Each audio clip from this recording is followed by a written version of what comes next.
बंगला में जो तकरीर सुन रहे थे मुनीरुद्दीन साहब की,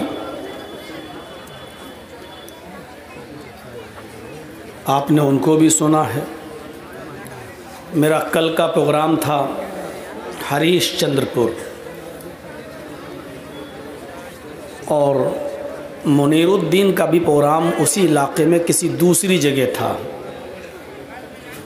लेकिन प्रोग्राम जहाँ कल मेरा हुआ है वो प्रोग्राम मुनीरुद्दीन ही की मार्फत लिया गया था। तो मैं दूसरे प्रोग्राम में था, ये दूसरे प्रोग्राम में थे। 8-10 किलोमीटर की दूरी रही होगी और फिर रात में ही ये तय हुआ था कि कल का जो प्रोग्राम है अहमदाबाद कटियार का, उसमें मैं भी जाऊंगा, तो हम अपनी गाड़ी से आपको ही ले चलेंगे। तो ये तय हो चुका था कि इनकी गाड़ी से हमको जाना है। दिन भर वहाँ रहा और वहाँ से तकरीबन 5 बजे हम लोग निकले। अच्छा सफ़र रहा, बहुत मज़ाहिया आदमी हैं, हंसाते रहते हैं, 1.5 फुटिया के नाम से मशहूर हैं। लेकिन ज़िंदगी में पहली बार इनके साथ सफ़र करने में बहुत कुछ सीखा है। एक जगह गाड़ी रोकी, उसके बाद दोबारा आगे बढ़े तो मेरी टोपी ही गायब हो गई। बहुत ढूंढा, बहुत तलाश किया, लेकिन नहीं मिली। पूरी गाड़ी देख डाली, नहीं मिली। वो अपनी टोपी हमको देने लगा कि आप पहन लो। मैंने कहा ये वाली टोपी हम थोड़ी पहनते हैं। बहरहाल अब नहीं मिली और जिस तरीके की हम टोपी लगाते हैं वो यहाँ मिलती भी नहीं है। वो हम कहीं ऑर्डर दे के बनवाते हैं। बहरहाल अहमदाबाद में आए, झब्बू टोले के डॉक्टर मीज़ान साहब हैं, कोई होम्योपैथ के डॉक्टर, उनकी दुकान पे थोड़ा बैठना हुआ, वहीं थोड़ा नाश्ता पानी हुई। उन्हीं के सामने कोई दुकान थी, उन्होंने कहा ये टोपी से काम चला लीजिए। तो वहीं से बेचारों से एक टोपी ख़रीदी और वही टोपी आज आप मेरे सर पे देख रहे हैं। मजबूरी है, क्या करते। बहरहाल मजाकी आदमी हैं, इनके साथ सफ़र बहुत आसानी के साथ कटा।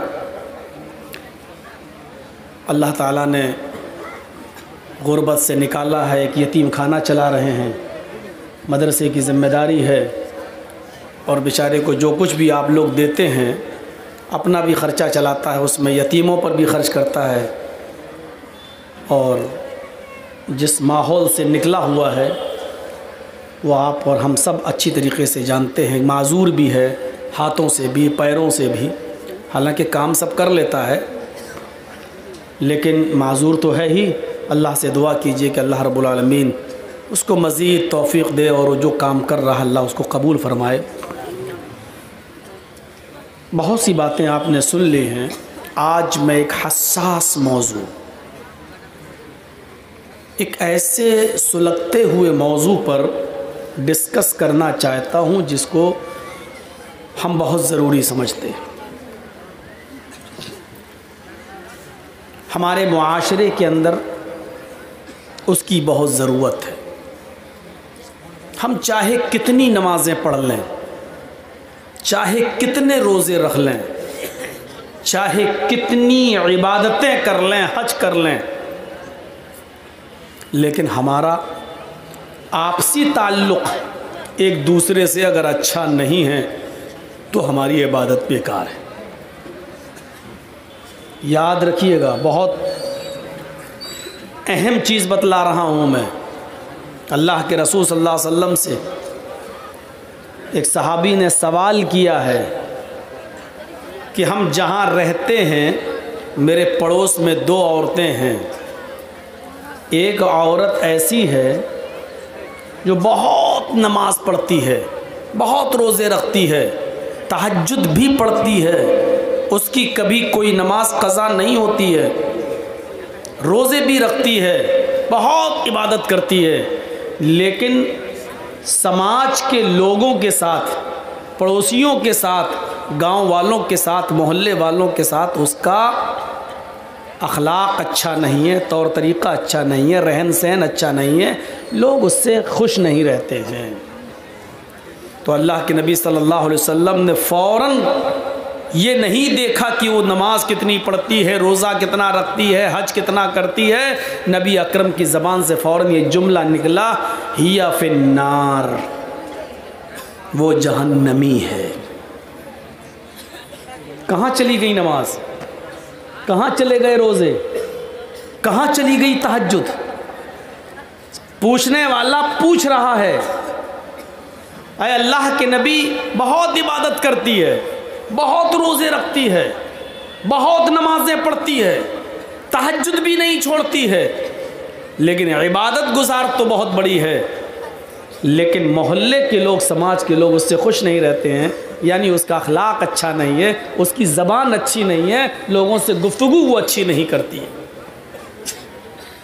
अल्लाह के नबी से पूछना चाहा कि इस औरत की इबादत का क्या है, तो अल्लाह के नबी ने क्या कहा, हिया फिन्नार, वो दोज़ख में जाएगी, जहन्नम में जाएगी।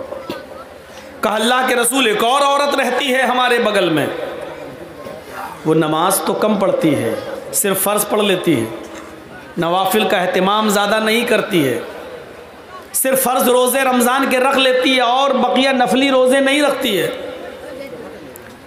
वो बहुत इबादत गुजार नहीं है, जितनी इबादत करना है फ़र्ज है उतना ही बस वो करती है, मज़ीद उसको इबादत की तौफीक नहीं मिलती, तहज्जुद नहीं पढ़ती वो। लेकिन उसके पड़ोसी उससे खुश हैं, उसका गांव, समाज, मोहल्ला, बिरादरी उससे बहुत खुश है, वो लोगों के साथ मिलती बहुत अच्छी तरीके से है, उसकी ज़बान से किसी को तकलीफ़ नहीं होती है, उसके अखलाक, करैक्टर, स्वभाव बहुत अच्छा है। अल्लाह के नबी ने क्या फरमाया, हिया फिल जन्ना, वो जन्नत के अंदर जाएगी। यहाँ से मैं अपनी तकरीर की शुरुआत कर रहा हूँ। तमाम यूट्यूबर मौजूद हैं, रिकॉर्ड हो रही है, और आज की ये तकरीर मेरे अपने भी channel Jarjis Ansari official channel पर भी लाइव चल रही है। जो लोग सुन रहे हैं सुन सकते हैं, देख सकते हैं। तो मैं यहाँ से अपनी तकरीर की शुरुआत करता हूँ। जो लोग अपने जहन में ये बना कर आए हैं कि मौलाना साहब वेदों के मंत्र पढ़ेंगे, गीता और रामायण के श्लोक सुनाएंगे, वो इस जलसे से जा सकते हैं। अगर वो सुनने आए हैं तो उनको खुली इजाज़त है कि वो जाएं। हमें अपनी आखिरत देखना है, पहले हमें अपना मुआशरा देखना है, अपना समाज देखना है। रहा वेदों के मंत्र, तो माफ़ कीजिएगा वो एक ज़िमनी चीज़ है, वो दूसरी चीज़ है। हमारे सामने गैर मुस्लिम बैठे नहीं हैं। जब कहीं हिंदू लोग जलसा कराते हैं या सर्वधर्म सम्मेलन होता है तो वहाँ वो चीज़ें बोली जाती हैं जहाँ ये बताना मकसद होता है कि इस्लाम ये कहता है और हिंदू धर्म ये कहता है। लेकिन मेरे सामने जो मुखातब हैं, मेरे सामने जो मौजूद लोग हैं, वो माफ़ कीजिएगा मुसलमान हैं, और मुसलमानों के सामने वेदों के मंत्र पढ़ना मैं इसको ज़्यादा मुनासिब नहीं समझता। ज़रूरत पड़ी तो देख लिया जाएगा, लेकिन ये जहन बनाकर अगर आप आए हैं तो अपने जहन से निकाल दीजिए। अब आप समझेंगे मेरी तकरीर। बेटा कहाँ जा रहे हो? सामने से उठा बैठी मत कीजिएगा। पेशाब लगे तो यहीं कर लीजिएगा, लेकिन उठा बैठी मत कीजिएगा। सबसे ज़्यादा डिस्टर्ब हमको यहाँ से होता है। इधर उधर से भागे कोई दिक्कत नहीं। पहले हम अपने ताल्लुकात और अपने मामलात देखें। अच्छा, ये तो कन्फर्म है कि हम और आप इस दुनिया में भेजे गए हैं तो अल्लाह की इबादत के लिए भेजे गए हैं, और ये भी कन्फर्म है कि हमारे बाप आदम को जिस जन्नत से निकाला गया था और माँ हव्वा को, हमें और आपको उसी जन्नत को दोबारा पाने के लिए यहाँ भेजा गया है कि उस मकाम को दोबारा हासिल कीजिए जिस मकाम से हमने तुम्हारे बाप आदम और तुम्हारी माँ हव्वा को निकाला था। तो ये कन्फर्म है कि हम और आप इस दुनिया में उस खोए हुए मकाम को दोबारा पाने के लिए और उसकी तैयारी करने के लिए इस दुनिया में आए। और हम ये नमाज पढ़ रहे हैं, रोज़े रख रहे हैं, इबादत कर रहे हैं, लेकिन हमारे आपसी ताल्लुकात आपस में अच्छे नहीं हैं तो हमारी इबादतें कबूल नहीं।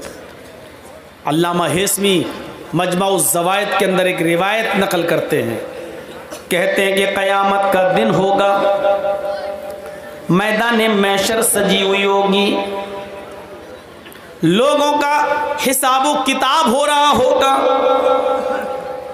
नामे आमाल लोगों को उनके हाथ में दे दिए जाएंगे।